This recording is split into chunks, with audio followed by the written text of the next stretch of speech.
اس کی اجازت نہیں ہے کہ ایک مومن مرد یا مومن عورت جس معاملے کے اندر اللہ سبحانہ تعالیٰ نے اپنا فیصلہ سنا دیا, طریقہ بتا دیا, حکم آ گیا, ایک نہیں 20 آیات آ گئی ہیں, ایک نہیں 20 دفعہ رسول اللہ صلی اللہ علیہ وسلم نے اپنی سنت کے ذریعے کر کے بتا دیے کہ اس میں ہم پھر اپنی بات کریں, اپنی بکواس اس کے اندر پیش کریں. ہم کہیں نہیں جس کا حل یہ نہیں ہے وہ ہے, اس کی اجازت ہی نہیں ہے. یہ آیت ہمیں یہ کہہ رہی ہے, ٹھیک ہے, اس کی کوئی اجازت نہیں ہے. اس کے اندر خیارتو یعنی اختیار نہیں ہے. We don't have a choice, this is the word being used. ہمارے پاس آپشن, چوائس, الٹرنیٹو یہ ہے ہی نہیں, ٹھیک ہے, کیونکہ امرہم, اس کے اوپر امر ہو چکا ہے, وہ امر میں نے بھی آپ کو سنا ہے, ٹھیک ہے. اور پھر وَمَن يَعْصِ اللَّهَ وَرَسُولَهُ فَقَدْ ضَلَّ ضَلَالًا مُبِينًا, اور جو کوئی بھی رسول اللہ صلی اللہ علیہ وسلم, اللہ اور رسول کے خلاف کرے گا, ٹھیک ہے, تو وہ بڑی گمراہی پہ ہے. آپ نے ان بچوں کو نہیں بھولنا جن کی شہادتیں ہوئیں, ان بچوں کو نہیں بھولنا جن کو آگ سے جلا کر مارا گیا, آپ نے ان بچوں کو نہیں بھولنا جن کے ہاتھ پیر کٹے ہوئے ہیں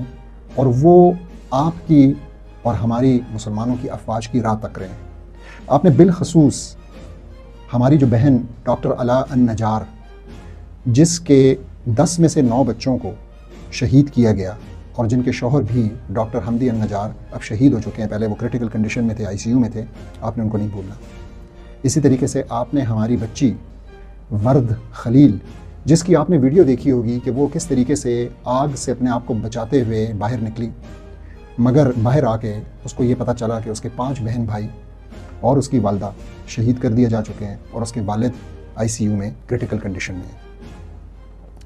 اسی طریقے سے آپ نے اس ماں کو بھی نہیں بھولنا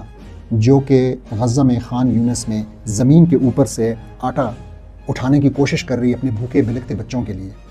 اور آخر میں پھر وہ دعائیاں دیتی ہے. پیسفل کو existence, yes, but what does that mean? That means کہ ہمیں کوئی اعتراض نہیں ہے کہ ہمارے ساتھ اس ملک کے اندر بھی ہمارے ساتھ اور دین ادیان کے لوگ, جیسے پاکستان میں رہتے ہیں, ہندو رہتے رہے ہیں, وہاں پہ جیوز رہتے ہیں, دیٹس اے سپریٹ تھنگ. لیکن اصل بات یہی ہے کہ آپ ایک لوگوں کے علاقے کے اندر جا کے اپنی ایک اسٹیٹ اسٹیبلش کرتے ہیں اور اس اسٹیٹ کے لیے آپ باہر سے لوگوں کو امپورٹ کرتے ہیں, خاص طور پہ یورپ سے, رشیا سے, اور دونوں جگہ پہ یہی ہوا ہے. فلسطین میں بھی یہی ہوا ہے, کشمیر میں بھی آج یہی ہو رہا ہے کہ پوری ڈیموگرافی چینج کی ہے. وہ تو اب انہوں نے اس آرٹیکل کو سسپینڈ جب کیا تو اس کے بعد سے ایگزیکٹلی انہوں نے وہاں سے سیکھا ہے اور اب اس چیز کو وہاں پہ امپلیمنٹ کر رہے ہیں. آپ کو نہیں لگتا کہ یہ سب سے بڑا تفرقہ ہے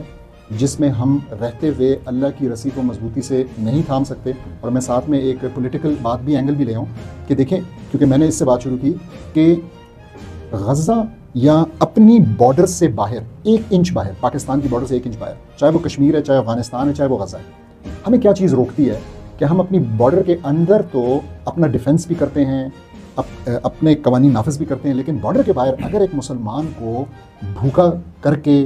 ننگا کر کے مارا جا رہا ہے, اس کی عصمت دری ہو رہی ہے, تو ہم صرف اور صرف زبانی جمع خرچ تو کرتے ہیں لیکن ہم کوئی فزیکل ایکشن نہیں لے سکتے. That's not just us, all the neighbouring countries, all the Muslim world did the same. کیا یہ نیشن اسٹیٹس کا تحفہ نہیں؟ لیکن کیا اس غزہ کے درد کو کوئی ایسا مسلمان ملک, علاقہ, شہر ہے جہاں محسوس نہ کیا گیا ہو؟ آپ نے کہیں ڈسکشن کی ہو, یہ تو وہ چیز ہے جو کہ اس ٹائم پہ کفار بھی جس کو فیل کر رہے ہیں, تو مسلمانوں نے تو ڈیفینیٹلی کیا. ہاں ٹھیک ہے, یہاں پہ آپریشن ہے, آپ کو نکلنے کی اجازت نہیں ہے, آپ کو جو ہے نا جھنڈا لے کے ایون آپ ایک میچ میں, گیم میں نہیں جا سکتے, آپ سے لے لیا جاتا ہے. یہ سب ڈسکشن ہم سمجھتے ہیں, ہم اپنے ملک کے حالات کو بھی جانتے ہیں, لیکن اس ٹائم پہ جو پبلک اوپینین ہے, آپ مجھے بتائیں کیا کوئی مسلمان ملک اگر ذرا سا بھی ایک پتھر بھی مارتا ہے فلسطین کے حق میں, اس نجس ریاست کو, تو کیا امت اس کے ساتھ بالکل کھڑی نہیں ہو جائے گی؟ اور اس حد تک کہ جو ویسٹرن پبلک اوپینین ہے, جو اس ٹائم پہ یورپین اور ساؤتھ امریکہ اور ان ممالک کے لوگوں کا حال ہے, تو even so this is actually the best time for someone in the Muslim countries to rise up and go against this tide and by that unite the امت. جسٹ امیجن, یعنی وہ لوگ جو کہ 2 سال سے لڑ رہے تھے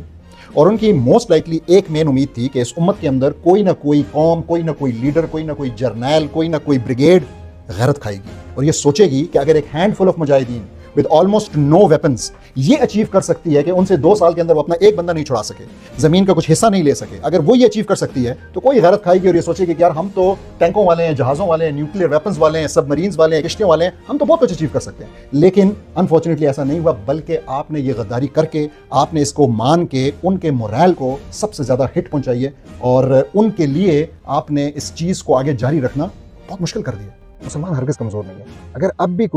بھی اس افغان وار کے بعد جہاں پہ 40-41 ملکوں کے اتحاد کو ایک تنہا افغانیوں نے شکست دے دی, اگر ابھی بھی ہم یہ نیریٹو پھیلانے میں لگے ہوئے ہیں کہ مسلمان کمزور ہیں, اپنی تمام تر افواج کے ساتھ, اپنے تمام تر نیوکلیئر ایسٹس کے ساتھ, اپنے تمام تر اتنے بڑے نمبرز کے ساتھ, جو کہ اگر آپ ایک ساتھ دیکھیں, ویسے تو ایک مسلمان ملک کی فوج بھی کافی ہے, لیکن اگر آپ ان کو ایک ساتھ کر لیں تو یہ لاکھوں میں چلی جاتی ہے. تو اگر کوئی یہ لوگ کہہ رہے ہیں تو یہ بالکل غلط بات ہے. تو پلیز آپ اس بات کو سمجھیں کہ اس مسئلے کا حل صرف اور صرف مسلمان افواج کو متحرک کرنا ہے، اور ہم نے اس میں اپنا جو رول پلے کرنا ہے وہ یہی ہے کہ ہم نے اس میسج کو عام کرنا ہے